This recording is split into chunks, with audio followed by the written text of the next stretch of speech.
We have a fundamental misunderstanding of what thinking actually is. When you face a complex problem and you stare at the ceiling at 3 in the morning, your mind is doing two things. It is calculating variables, yes, but more importantly, it is undergoing an alchemy. The frustration you feel, the friction of indecision, the anxiety of not knowing the answer, that is not a malfunction.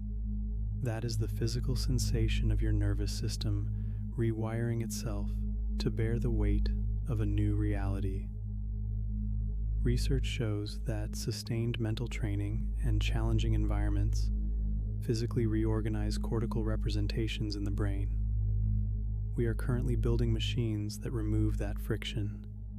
You can feed your hardest business decision, your deepest creative block, or your most difficult conversation into an interface. It will most probably return a flawless, logically perfect answer in 3 seconds. And you will read it. You will know it is correct. And you will feel absolutely nothing because you bypassed the suffering of the thought. When you outsource the struggle to a machine, you get the map, but you atrophy the legs required to walk it.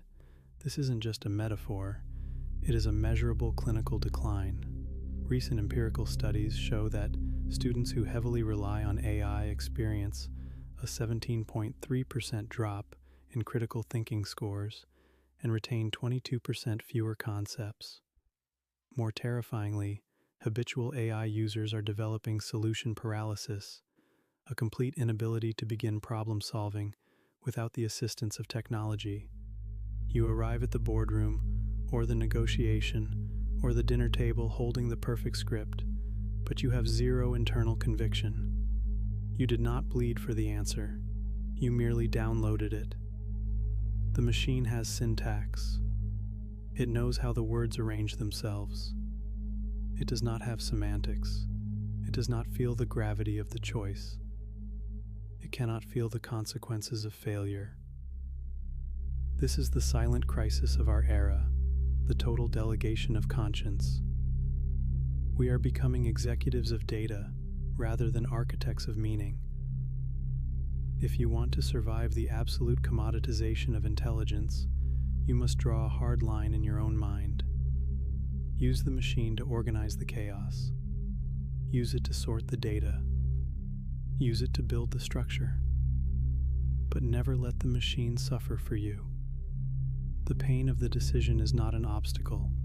It is the only mechanism that turns a calculation into wisdom.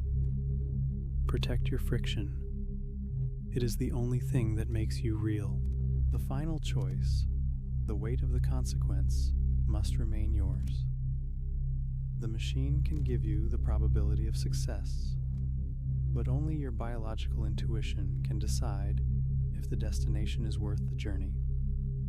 But there is a secondary danger. When you finally put the screen down, step away from the digital butler, and attempt to sit in that necessary friction, you will likely find that you can't. Your nervous system, addicted to the instant answer, will panic in the silence. The machine hasn't just stolen your conviction, it has hijacked your capacity for stillness. How to survive that silence and retune the biological antenna is what we must architect next.